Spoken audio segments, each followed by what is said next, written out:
Salam Patunggilan.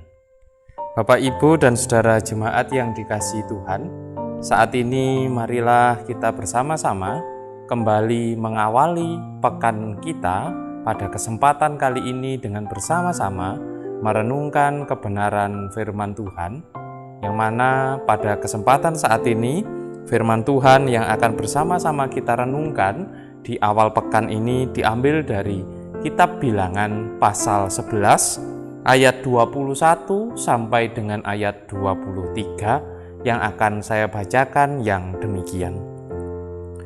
Tetapi kata Musa, bangsa yang ada bersama aku ini berjumlah 600.000 orang berjalan kaki. Namun engkau berfirman, daging akan kuberikan kepada mereka, dan genap sebulan lamanya mereka akan memakannya. Dapatkah sekian banyak kambing, domba, dan lembu sapi disembelih bagi mereka, sehingga mereka mendapat cukup?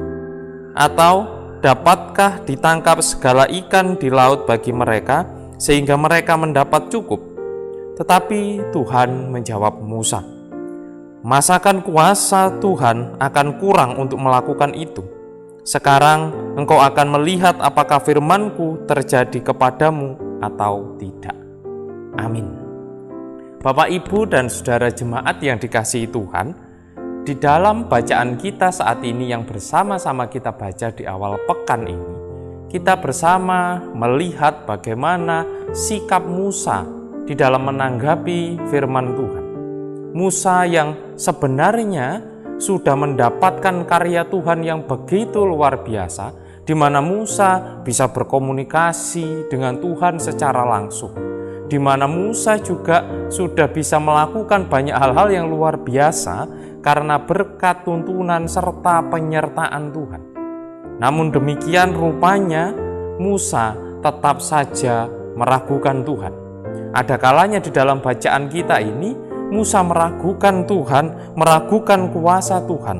Dalam arti Musa juga belum 100% yakin dengan kuasa Tuhan yang senantiasa menolongnya.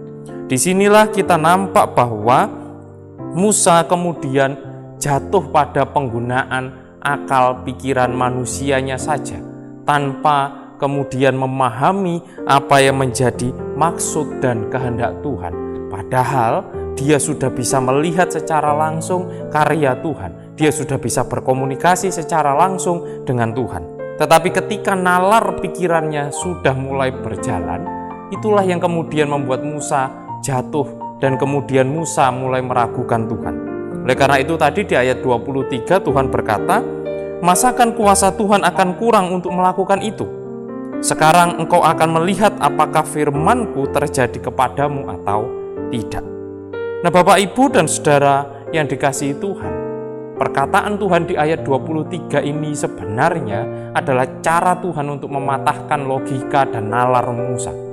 Ketika Musa mulai menalar Tuhan, mana mungkin orang sekian banyak diberi makan, mana cukup kambing, domba, lembu sapi untuk disembelih, untuk memberi makan sekian banyak orang, dan seberapa banyak ikan yang akan ditangkap. Nah, itu logika Musa. Tetapi Tuhan mematahkan dengan ini semua di ayat yang ke-23 tadi. Nah, saat ini kita hidup di masa saat ini, kita juga mungkin kadang terjatuh pada nalar dan logika kita sebagai manusia ketika kita menghayati apa yang menjadi maksud dan kehendak Tuhan di dalam hidup kita. Ketika kita mulai menggunakan nalar kita, kita terlalu mengikuti nalar dan pikiran manusia kita biasanya justru akan meragukan Tuhan. Mana mungkin Tuhan akan menolong? Bagaimana cara Tuhan menolong saya? Nah, berarti itu kita sudah jatuh pada nalar logika kita sebagai manusia. Padahal karya Tuhan itu melebihi nalar kita. Karya Tuhan itu melebihi logika kita.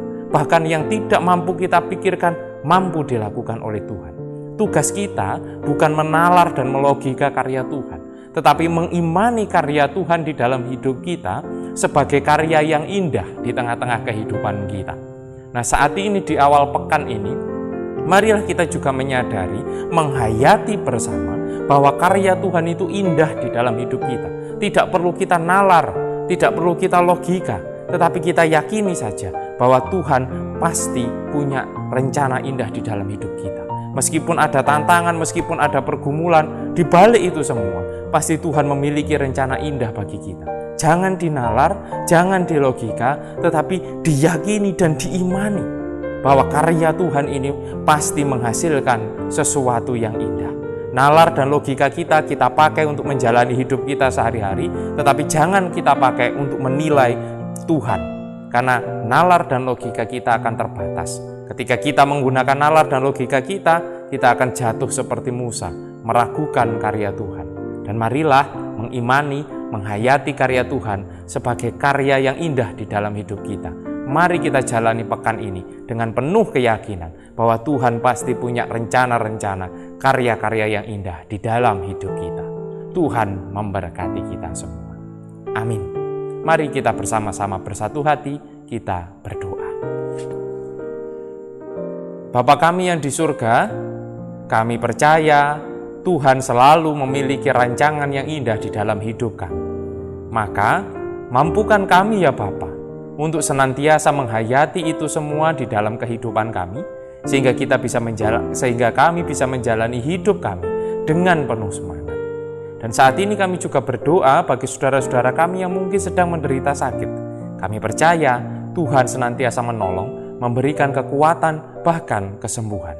Dan kami serahkan seluruh aktivitas kami, khususnya di awal pekan ini, kiranya Tuhan menolong dan menyertai kami, supaya kami di dalam menjalani aktivitas bisa kami jalani dengan baik, dengan lancar, dan tentunya dengan sehat, supaya kami bisa senantiasa menjalani kehidupan kami dengan penuh sukacita. Kami yakin Tuhan bersama-sama dengan kami semua. Di dalam nama Tuhan kami Yesus Kristus, kami berdoa. Amin.